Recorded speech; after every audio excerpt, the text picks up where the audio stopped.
Hello everyone, welcome back to our YouTube channel. Today we will discuss about section formula. Basically section formula क्या होता है, कब use होता है और कैसे यूज़ होता है, आज हमें ये सब कुछ डिस्कस करेंगे। सबसे पहले सेक्शन फॉर्मूला कहाँ पे यूज़ होना है।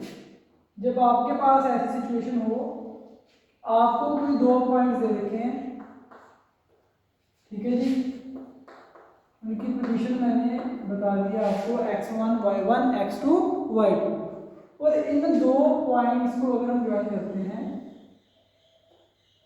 ये क्या बनेगी आपके पास एक लाइन, और इस लाइन में मतलब ये लाइन की कितनी लेंथ है या इन दोनों पॉइंट्स में कितना डिस्टेंस है, ये फाइंड करना है। तो आप जो हमने जैसे हमने 7.1 में डिस्टेंस फार्मूला यूज़ किया था वैसे फाइंड कर सकते हैं।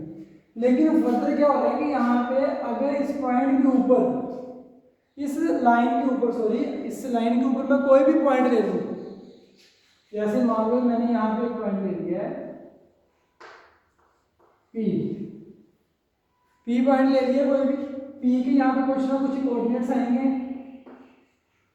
x, y मान लेते हैं, ठीक है जी। अब ये क्या होगा कि आपकी जो लाइन सेगमेंट है इसकी डिवीजन हो चुकी है, कुछ हिस्सा इधर आएगा, कुछ हिस्सा दूसरी तरफ जाएगा।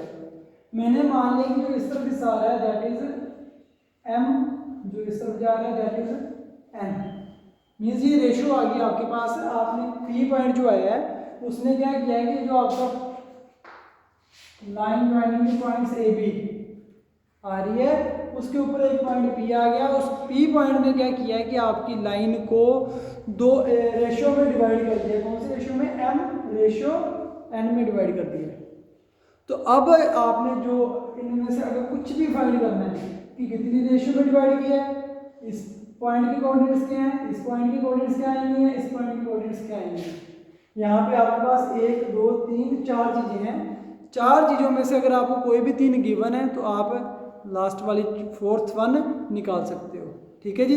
जब भी आपके पास ऐसी सिचुएशन आती है कि आपके पास कोई दो पॉइंट्स की ज्वाइनिंग है, वहाँ पे एक लाइन आएगी, उस लाइन को कोई पॉइंट इंटरनली आके क्या कर रहा है, डिवाइड कर रहा है किसी पर्टिकुलर रेशियो में, तब आपके पास जो फॉर्मूला यूज होगा that will be section formula. According to this section formula क्या कहता है आपके पास कि ये जो आपके पास पॉइंट है पी एक्स वाई, ये जो पॉइंट पी है इसके जो कोऑर्डिनेट्स हैं X and Y, this will be equals to what, m times x2 n times x1,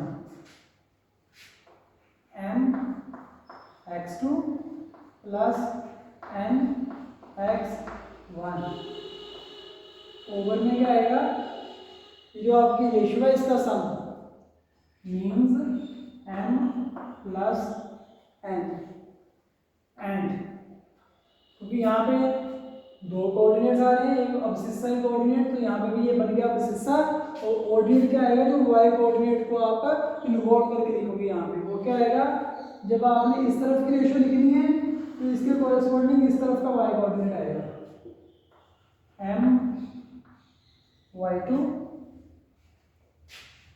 n y1 over m plus n, ठीक है जी। अब आपके पास ये पॉइंट P के कोऑर्डिनेट थे x एंड y, ये किसके इक्वल आएंगे, ये सबके इक्वल आएंगे। और अगर आपको मान लो कि आपने रेशियो फाइंड करनी है, अगर आपने रेशियो फाइंड करनी है तो इस केस में क्या करेंगे, हम ऑलवेज रेशियो मान के चलेंगे कि रेशियो 1, ठीक है जी, ये मान के चलेंगे। अब इसका स्पेशल केस आ जाता है, देखो स्पेशल केस कब आता है, अगर तो ये दोनों तरफ एक जैसी नहीं होती, 2:3 आ गई, 3:4, 4:5, 6:9 समथिंग कुछ ऐसा आ रहा है, तो ये आप सीधे सीधे ये फॉर्मूला यूज करोगे।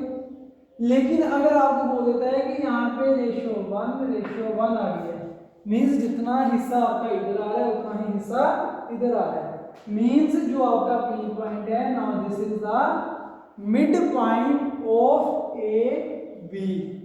देन क्या होगा आपके पास, ये जो आपके पास एक्स वाई कोऑर्डिनेट है ये किसके इक्वल आएंगे।